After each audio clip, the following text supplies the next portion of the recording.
Hello viewers, welcome to DLF channel. DLF channel அனைவரில் பார்க்குறதுல மிக்க மகிழ்ச்சி அடைகிறது. இன்னைக்கு டிஎல்எஃப் சேனல் எதை பற்றி பார்க்க போகிறோம்? நாம இன்னைக்கு பார்க்க போகிறது பைபிள், அதாவது வேதாகமம். அதை குறித்து தான் நம்ம இன்னைக்கு பார்க்க போகிறோம். அதாவது இதை நான் குறித்து ஆராயும் போது ரொம்ப ஆச்சரியப்பட்டேன், ரொம்ப வியந்து போனேன். அதை குறித்து தான் இன்னைக்கு நான் உங்ககிட்ட பகிர்ந்துக்க போகிறேன். வேதாகமம் எப்படிப்பட்ட புஸ்தகம், இது யார் படிக்கலாம், இதில் என்னென்ன சொல்லப்பட்டு இருக்கு, இது மொத்தம் வேதாகம்னா முதல்ல என்ன அப்படிங்கிறத குறித்து நம்ம இன்னைக்கு பார்க்க போகிறோம். அதாவது பைபிள் அப்படிங்கிறது சுமாரா ஒரு 1600 ஆண்டுகள் எழுதப்பட்ட ஒரு புஸ்தகம். அதாவது ஒரு புக்குனா நம்ம ஒரு வருஷம் எழுதி பார்ப்போம், 2 வருஷம் எழுதி பார்ப்போம், ஏன் 10 வருடம் கூட எழுதி பார்ப்போம், இல்லை ஒரு 100 வருடம் கூட எழுதியிருக்காங்க. ஆனா இந்த புஸ்தகத்தை பார்த்தீங்கன்னா சுமாராக 1600 ஆண்டுகளுக்கு மேல் எழுதப்பட்ட ஒரு புஸ்தகம் தான் இந்த பைபிள். இதை பார்த்தீங்கன்னா சுமாரா ஒரு 40க்கும் மேற்பட்ட அவர்கள் சேர்ந்து ஒன்றாக எழுதியிருக்காங்க. அதாவது ஒரு 40க்கும் மேற்பட்டவர்கள் சேர்ந்து ஒன்றாக எழுதப்பட்ட ஒரு புஸ்தகம் தான் இந்த பைபிள். மேலும் பார்த்தீங்கன்னா இதை நம்ம எப்படி பிரிக்கலாம்னா 2 விதமா பிரிச்சிருக்காங்க. அதாவது பழைய ஏற்பாடு, புதிய ஏற்பாடு. கிறிஸ்து அவர் பிறப்பதற்கு முன்பு பின்பு அப்படின்னு 2 காலகட்டங்களாக பிரித்து எழுதப்பட்டது தான் இந்த பைபிள். மேலும் இதை யார் பின்பற்றுகிறான்னு சொல்லுவேன், கிறிஸ்துவர்கள் பெரும்பாலாக இந்த நூலை பின்பற்றுகிறார்கள். கிறிஸ்துவர்கள் மட்டும் அல்லாமல் இன்றும் பல அரசியல்வாதிகள், அது மட்டும் அல்லாமல் பல சமூகத்தை சேர்ந்தவர்களும் இதை ஒரு பொதுவான புஸ்தகமாக இதை படிக்கிறார்கள். மேலும் இதில் குறிப்பிட்டு இருக்கக்கூடிய காரியங்கள் பார்த்தா 4 காரியங்கள் தான் குறிப்பிடப்பட்டுள்ளது. முதல் காரியம், இது ஒரு வரலாறு சம்பந்தப்பட்ட ஒரு புஸ்தகமாக இருக்கிறது. எப்படிடா அப்படின்னு சொல்லிட்டு பார்த்தீங்கன்னா, இது ஒரு வரலாறு. அதாவது பண்டைய காலகட்டங்களில் நடந்ததை ஒரு மையமாக கொண்டு உருவாக்கப்பட்ட சொல்லப்படக்கூடிய இந்த புஸ்தகம் ஒரு வரலாறு புஸ்தகமாக பார்க்கப்படுது. இது மட்டும் அல்லாமல் இது ஒரு ஞான போதனை புஸ்தகமாகவும் பார்க்கப்படுது. அதாவது பலருடைய வாழ்க்கையில் ஒரு நடைமுறையாகவும், நீ இப்படிதான் இருக்கணும், நீ இப்படிதான் நடக்கணும், நீ இப்படிதான் பேசணும், நீ அப்பா அம்மாட்ட இப்படிதான் நடந்துக்கணும், பிறர் இடத்துல இப்படிதான் இருக்கணும், நீ இப்படிதான் நடந்துக்கணும், நீ இப்படி ஒரு தொழில் செய்யணும், யார்கிட்ட எப்படி நடந்துக்கணும் அப்படின்னு சொல்லிட்டு நமக்கு அறிவுரை சொல்லக்கூடியதாகவும் பல நாணத்தை தரக்கூடிய ஒரு ஞான புஸ்தகமாக தான் இருக்குது இந்த வேதாகமம். இது மட்டும் அல்லாமல் இன்னும் பார்த்தீங்கன்னா இது கூட தீர்க்க தரிசனம் மற்றும் நிறைவேறுதல். மூணாவதா இதுல என்ன இருக்குன்னா, இது ஒரு தீர்க்க தரிசன புஸ்தகம். அதாவது தீர்க்க தரிசனம் அப்படின்னு சொல்லிட்டு பார்த்தோம்னா பைபிள் அப்படிங்கிறது ஒரு தீர்க்க தரிசன புஸ்தகமா பார்க்கப்படுது. எதனால் பார்க்கப்படுது அப்படின்னு சொல்லிட்டு பார்க்கலாம். ஏன்னா நம்ம தீர்க்க தரிசனம் அப்படின்னா என்ன, அதாவது நம்ம ஊர்ல உதாரணம் ஒரு ஜோசிக்கார் இருக்காருன்னு வச்சுக்கோங்களேன். ஜோசிக்கார் என்ன சொல்லுவாரு, தம்பி நாளைக்கு ஒன்று நடக்க போகுதுப்பா, அதனால இப்படி இருந்துக்க, பாப்பா இப்படி நடக்க போகுது, உன் பையனுக்கு இப்படி இருக்க போகுது, இந்த ஊர்ல இப்படி நடக்குது, இந்த ஊர்ல இந்த காலத்துல மழை பெய்யும், இங்க இப்படி வெயில் அடிக்கும் அப்படின்னு சொல்லிட்டு ஒரு ஜோசிகார் சொல்றான்னு ஒரு உதாரணத்துக்கு வச்சுக்கலாம் இந்த காலகட்டங்கள்ல. இதே போல வேதாகமத்துல பல தேசங்களை குறிச்சும் பல நாடுகளை குறிச்சும் பல மக்களை குறிச்சும் கடவுள், அதாவது கிறிஸ்துவர்கள் பின்பற்றக்கூடிய கிறிஸ்து இயேசு அவர் எப்படி வரப்போறாரு, மேசியா அப்படின்னு அழைக்கப்படுவார், எப்படி அவர் வரப்போறாரு அப்படின்னு சொல்லிட்டு சொல்லி இருக்கிறத குறிச்சும், அவர் எப்படியெல்லாம் வாழ போறாரு, எப்படியெல்லாம் இறக்க போறாரு, அந்த காலகட்டங்கள் வரைக்கும் இன்றைய காலகட்டங்கள்ல ஒவ்வொரு நாடுகள் நடக்கக்கூடிய போர்கள் குறிச்சும் வேதாகமத்தில் தெள்ள தெளிவாக குறிப்பிடப்பட்டு இருக்கு. அந்த ஊர்கள் பெயர், அதாவது ஈரான், இன்றைய காலகட்டங்களில் நடக்கக்கூடிய ஈரான் வரை ஒவ்வொரு காலகட்டங்களில் நடக்கக்கூடிய போர்களை குறிச்சும் ஒவ்வொரு நாடுகளுக்கு இடையே இருக்கக்கூடிய சண்டைகளை குறிச்சும் கூட தீர்க்க தரிசனமா சொல்லப்பட்ட ஒரு புஸ்தகம் தான் பைபிள். இது மட்டும் இல்லாமல் இவ்வளவுதான் இருக்கா அப்படின்னு சொல்லிட்டு பாத்தீங்கன்னா இல்லை, நிறைவேறுதல். இப்ப நம்ம இது வரைக்கும் பார்த்தோம்ல, இதோட நிறைவேறுதல் புஸ்தகமும் அதுல இருக்கு. தீர்க்க தரிசனமா அவங்க சொல்றாங்க, ஆனா அது நடந்திருக்கணும்ல, அதுக்கு ஒரு அத்தாட்சி வேணும்னு சொல்லிட்டு நமக்கு எப்பயுமே கண்ணால் பார்த்து காதால கேட்டு நாமளும் அதை உண்மை நினைச்சா மட்டும்தான் நம்ம நம்புவோம், ஆமா இது நடந்திருக்கு அப்படின்னு. அந்த கோணத்துல நம்ம பார்த்தோம்னாலுமே இந்த புஸ்தகத்துல நடந்ததை எழுதியிருக்காங்க. அதாவது தீர்க்க தரிசனமா ஒரு இடத்துல சொல்லப்பட்டது இன்னொரு இடத்துல நடந்திருக்கு, நடந்ததையும் இந்த புஸ்தகத்துல எழுதியிருக்கு.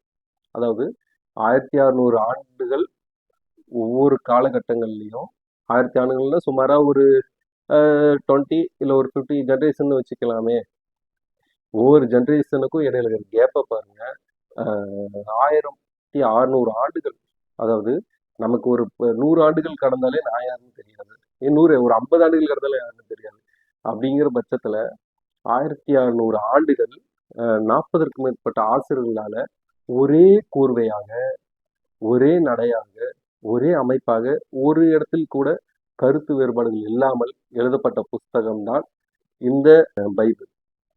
இந்த வேதாகமத்தை இவ்வாறு எழுதுறது யாருன்னு சொல்லிட்டு ஆராய்ச்சி பண்ணி பார்க்கும் பொழுது இது ஒரு கடவுளாக இருக்கலாம்.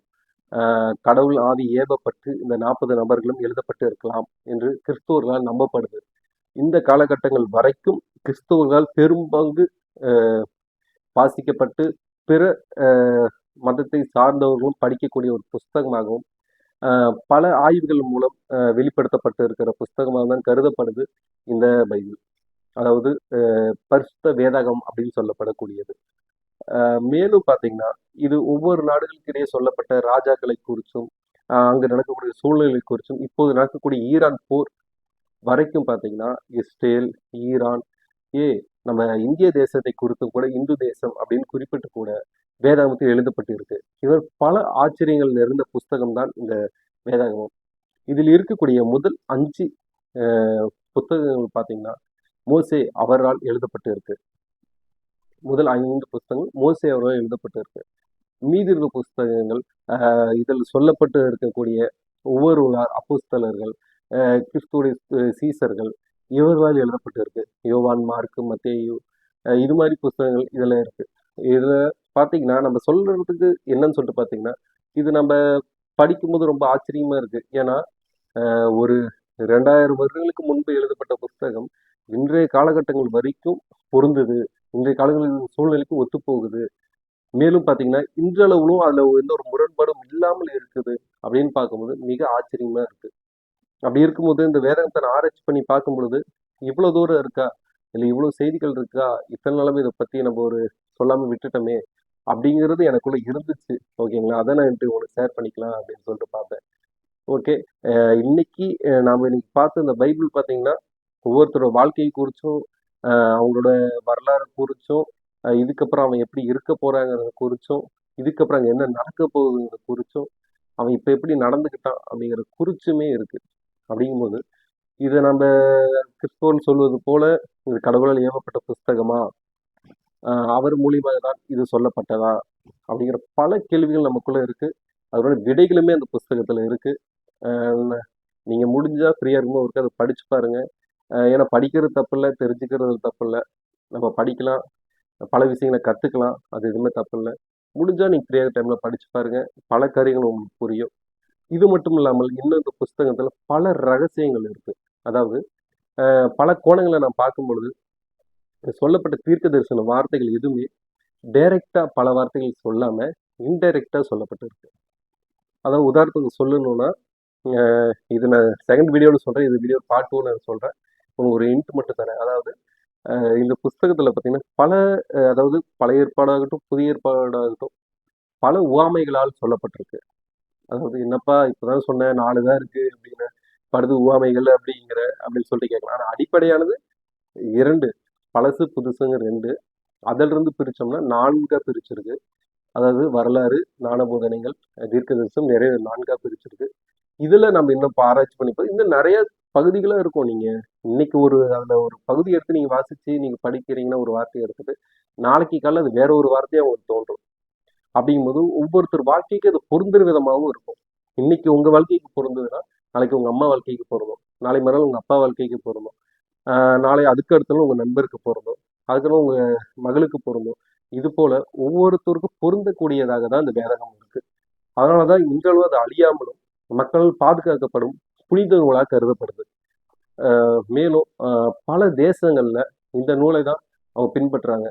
எப்படி நமக்கு ஒரு திருக்குறள் எல்லா சூழ்நிலைக்கும் பொருந்ததோ அதை காட்டிலும் இந்த வேதகம் பல நாடுகளில் போற்றப்பட்டு பல நாடுகளில் அதாவது ஒரே செயலாய் போல அவர்கள் வாழ்க்கையில் பொருந்தி இருக்கக்கூடிய ஒன்று நூலாக தான் இது அமையுது இந்த வேதகம். மேலும் இந்த வேதகத்தை குறித்து பல இடங்கள்ல பார்த்தீங்கன்னா இது ஒரு விலங்கை குறித்து பேசுது, இதுல ஒரு 8 தலை கொண்டு வருது, ஒரு 10 தலை கொண்டு வருது, ஒரு மது குடிக்கிற மாதிரி ஒரு பெண் வராங்க, இது போலலாம் பேசப்படுது. இது எல்லாமே இதோட பார்ட் 2 வீடியோல பார்க்கலாம். இனி வரும் காலங்களில் இது மாதிரி வீடியோக்களும் நம்ம பார்க்கலாம். ஏன்னா பல விஷயங்கள் இன்னும் ஆராயப்படாம மக்களிடையே கொண்டு சேராம இருக்கு. அதை பத்தின தொகுப்பை நம்ம அடுத்த இதோட 2ஆம் பகுதியில் நம்ம பார்க்கலாம். இன்னைக்கு வேதாகமத்தில் நம்ம பார்த்த வரைக்கும் உங்களுக்கு புரிஞ்சிருக்கும்னு நினைக்கிறேன். அடுத்த தலைப்பில் இதோட லென்த் வீடியோ இன்னும் பார்க்கலாம். இது இன்னும் ஆழமாக இன்னும் எத்தனை தொகுப்புகள் இருக்கு, யார் யார் எழுதியிருக்காங்க, எந்தெந்த காலகட்டங்கள் எழுதியிருக்காங்க அப்படிங்கிறத நம்ம இன்னும் தெளிவாக பார்க்கலாம். ஓகே, வீடியோ இது வரைக்கும் பார்த்ததுக்கு நன்றி. வீடியோக்கு சேனலுக்கு இப்போ புதுசாக நீங்கள் வரீங்கன்னா சேனலை லைக் பண்ணுங்கள், ஷேர் பண்ணுங்கள், சப்ஸ்கிரைப் பண்ணுங்கள். தேங்க்யூ, பாய்.